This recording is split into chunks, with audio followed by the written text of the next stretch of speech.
Okay, let's just dive right in. You are staring down a massive U.S. history test. Yep.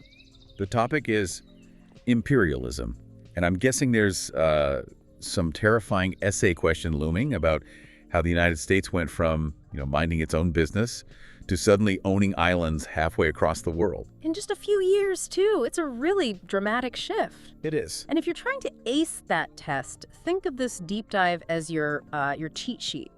We're going to decode the motivations, the why now, look at the drama in Hawaii, the Spanish-American War, and then, of course, Teddy Roosevelt. Waving his big stick. I love that image. You have to. But seriously, the mission here is to get the logic. Yeah. Because for so long, the U.S. was kind of hermit crab, right? We stayed in our shell. George Washington, no foreign entanglement. Exactly. And then, boom, 1898 hits, and we're just grabbing territories like it's a clearance sale. And what's so fascinating, and this is key for your essay, is that this isn't random. It connects so deeply to what was happening inside America at the time. The progressive era. The progressive era, that same drive to, fix and organize American cities, that spilled over into how America looked at the whole world. Okay, so let's crack this code. Segment 1, the why now.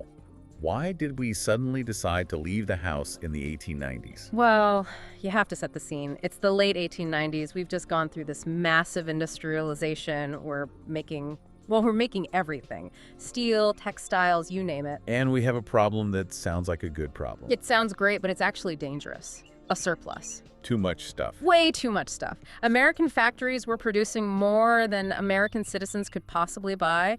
And the captains of industry, they were starting to panic. They needed new customers. They needed new customers, and they looked at a map and saw the elusive China market. Millions of potential buyers in Asia.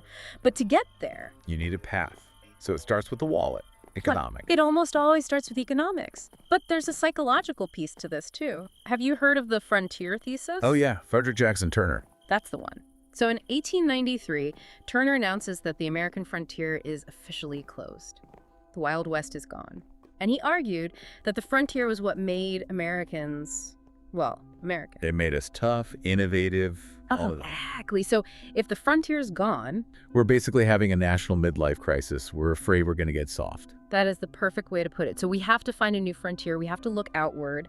But to do that, you need the right tools. Enter Alfred Thayer Mahan. The Navy guy. The Navy guy. He wrote The Influence of Sea Power Upon History. A very dense book, but the idea is actually pretty simple. Mahan says if you want to be a strong nation, a powerful nation, you need a strong navy. Okay, makes sense. But, and here's the catch, ships back then ran on coal. You can't just sail around the world. You need to stop and refuel. You need gas stations. You need gas stations. Okay. Coaling stations, bases, you need islands dotted across the Pacific. So, Mahan provides the military blueprint. He says if we want to protect our trade routes, we need a modern steel navy and places to park it. Okay, so we've got economic panic. We've got this psychological need for a new frontier and a military blueprint. But you mentioned the progressives. How do they fit in? This is the civilizing mission. It's a little uncomfortable to talk about now. Paternalism. A whole lot of paternalism. Remember, progressives at home wanted to clean up slums, fix corruption, all based on Christian ethics and science. Right. Well, a lot of people, like the Reverend Josiah Strong, they believed it was America's duty to export that, to Christianize and civilize the rest of the world. It's a moral shield for the economic ambition. That's it. We're not just going there to sell them shirts. We're uplifting them. Which is a perfect segue to our first case study, the place we all think of as a vacation spot. Hawaii. But in the 1890s, it wasn't about tourism. It was about sugar. It was all about sugar. And what's wild about this story is that it wasn't the U.S. government that started this whole thing. No, not at all. It was American businessmen. Families like the Doles, for instance, they basically owned the Hawaiian sugar industry. And they had a sweet deal, right? A very sweet deal. They could sell their sugar to the U.S. without paying any import taxes, any tariffs. But then, two things happened that messed it all up for them. Let me guess. It had to do with money. The McKinley Tariff of 1890, it changed all the rules. Suddenly, Hawaiian sugar wasn't special anymore. It was more expensive than sugar from other places. And the planters panicked. They panicked, but they had an idea. If Hawaii were part of the United States, then the tariff wouldn't apply. Exactly. They needed to get annexed to save their profits. But there was someone standing in their way. Queen Liliuokalani. A remarkable figure. She gets on the throne, and her motto is basically Hawaii for Hawaiians. She wants to restore the power of the monarchy and kick these foreign businessmen out of power. And the Sugar Kings were not having it. Not for 1 second. So in 1893, they staged a coup. They just overthrew the queen. And they had a little help from the U.S. military, didn't they? They did. The U.S. minister there ordered armed troops ashore, supposedly to protect American lives, but really it was to intimidate the queen. She surrendered to avoid a bloodbath. Yeah. So that's it? Hawaii is ours? Not so fast. This is where the politics get really interesting. The president at the time was Grover Cleveland, and he was an anti-imperialist. Okay. He orders an investigation, calls the whole coup illegal, and he refuses to annex Hawaii. He basically says, give the queen her country back. But the planters, they didn't. Nope. They just declared a Republic of Hawaii and decided to wait it out. They played the long game. And it worked. It worked, because when President McKinley comes in, and especially when the Spanish-American War kicks off in 1898, well, suddenly the mood in America is very different. We needed that refueling station. Yeah. Right in the middle of the Pacific, on the way to the Philippines. And just like that, Hawaii is annexed. Yeah. Strategic necessity plus corporate greed. A potent combination. It is. And that leads us right to the main event, the Spanish-American War of 1898. Or, as Secretary of State John Hay called it, a splendid little war. Which is a very specific way to describe a war. For the U.S., it was. It was our big coming out party as a world power. So why Spain? I mean, they were kind of a dying empire at this point. They really were. They only had a few colonies left. Cuba and Puerto Rico over here, the Philippines way over in the Pacific. And the trouble started in Cuba. The Cuba Libre movement. The Cubans were rebelling against Spanish rule, and the Spanish response was just brutal. You have to talk about General Weyler. The butcher. That's what the press called him. Right. He used a policy of reconcentration, Which, moving civilians from the countryside into these awful military camps.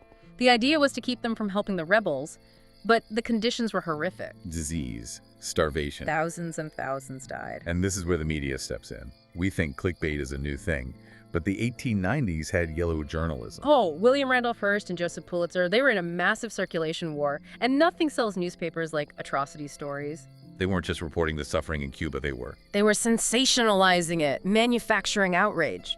There's that famous story where the artist Remington cables Hearst from Cuba and says, "There's no war here." And Hearst replies, you furnish the pictures and I'll furnish the war. Exactly. They were fanning the flames of jingoism. This intense, aggressive, let's go fight someone nationalism. It was sweeping the country.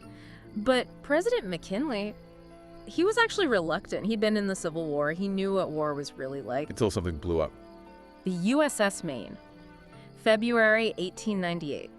The U.S. had sent a battleship to Havana Harbor, just to show the flag, keep an eye on things. Patrol force. And one night, it explodes.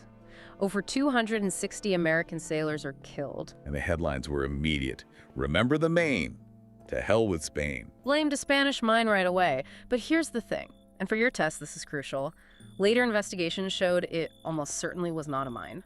What was it? It was likely an internal accident, a fire in a coal bunker that was right next to the ammunition magazine, a terrible, tragic accident, but not an attack. In the moment, though, the facts didn't matter as much as the feeling. The public demanded war. McKinley couldn't hold them back. He had to ask Congress for a declaration of war. And it was short. Like, really short. 10 weeks. Incredibly short. And the first shot isn't even fired in Cuba. It's in the Philippines.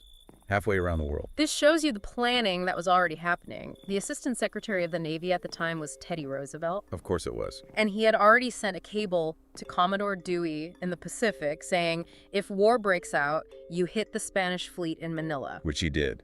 In fact, he just destroyed them. Sank the entire Spanish fleet in a single morning. Barely any American casualties. It was a total rout. But the sources say the experience for the actual soldiers on the ground, Yeah.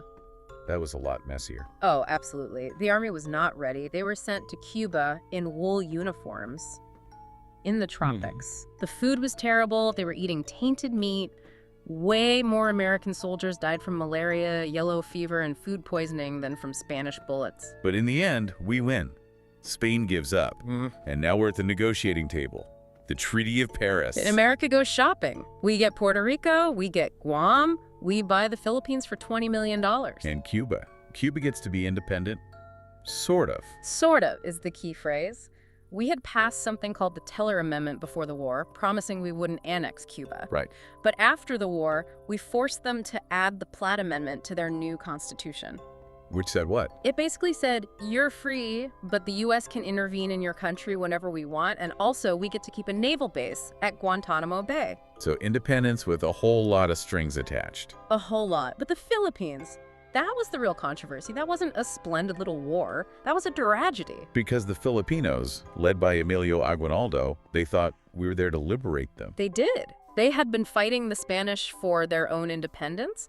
They saw us as allies. And instead, we just became the new boss. We just bought the country from Spain, McKinley argued, using that same paternalistic language, that the Filipinos were unfit for self-government and that we had to uplift and civilize them. And Aguinaldo felt completely betrayed. Of course. And so a new war starts, the Philippine-American War. And this one was not splendid or little. Not at all. It lasted 3 years. It was a brutal, ugly guerrilla war in the jungle. Thousands and thousands of people died, and it sparked a huge debate back home. The Anti-Imperialist League. Yeah, you had some heavy hitters in there. Mark Twain, Andrew Carnegie, Jane Addams. And what was their argument? It was simple, really. Owning colonies violates the Declaration of Independence. Governments derive their just powers from the consent of the governed. The Filipinos did not consent. Not even a little bit. And this shows that split in the progressive movement. Some saw imperialism as a way to spread American ideals. Others saw it as a total betrayal of those ideals. But the imperialists won. They did. The Senate ratified the treaty by just one single vote, more than the 2/3 required. One vote, whoever. One vote. And with that, America was officially an empire. And the man who really embodies that new era, Teddy Roosevelt. McKinley is assassinated in 1901, and suddenly this cowboy, this Rough Rider, is in the White House. And TR just changes the game. He believed in aggressive federal power at home and aggressive American power abroad. Speak softly and carry a big stick. And the big stick was always the Navy. Always the Navy. And he used it. The best example has to be the Panama Canal. It goes right back to Mahan's theory, right? We have a two-ocean Navy now. During the war, the battleship USS Oregon had to sail all the way around South America to get from the Pacific to the Atlantic. It took months. We needed a shortcut. A big one. The French had tried to build a canal in Panama and failed spectacularly. TR was determined to finish it. The problem was, Panama belonged to Colombia. So TR goes to Colombia, offers them a deal. And Colombia says, no thanks, not enough money. And most presidents would have gone back to negotiating. Not TR. He, sort of unofficially let it be known that if the people of Panama wanted to declare their independence from Colombia, The U.S. Navy might just happen to be in the area. to prevent Colombia from putting down the rebellion. And that's exactly what happened. That is just incredibly bold. It's gunboat diplomacy. Panama declares independence, the U.S. recognizes them in about 5 minutes, and the new nation of Panama immediately signs a treaty giving the U.S. the canal zone. He just took it. He famously said later, I took the canal zone and let Congress debate. And while the debate goes on, the canal does also. A true progressive. Efficiency over everything. But it created a lot of mistrust in Latin America, and that was cemented by his addition to the Monroe Doctrine. Roosevelt corollary. Right. The old Monroe Doctrine basically said, Europe, stay out of the Americas. And the Roosevelt corollary adds, And if any of you Latin American countries have problems, we'll be the ones to step in and fix them. It made the United States the police power of the Western Hemisphere. so if a country owed money to Germany, instead of Germany sending warships, The U.S. would send Marines, take over their customs house, pay off the debt, and then leave. We called it preventative intervention. wow. It set the stage for U.S. involvement in the region for the next 100 years. So let's bring it all home. If you're writing that essay, what's the synthesis here? I think you have to talk about the recipe for empire. It wasn't just one thing. It was that industrial need for new markets. It was the naval strategy from Mahan. It was this cultural idea of superiority and the end of the frontier. And you throw in a dash of yellow journalism and jingoism to get it all boiling. Exactly. And the so what, the reason this all matters for your test, is that this is the moment the U.S. steps onto the world stage. We enter the 20th century as a global power. And we did it using that same progressive mindset we used at home. A belief in efficiency, control, and that ultimately we knew what was best for everyone else. For better or for worse. So here's a final thought to leave you with. The U.S. fought a war, ostensibly, to free Cuba from an empire. The very first thing we did after was build an empire of our own, crushing an independence movement in the Philippines. It's the central irony of 1898. How does a democracy justify owning colonies? We answered yes back then, but that question has never really gone away. Deep stuff. All right, take all that, go crush that test, and remember, speak softly, but bring a really good eraser. Good luck.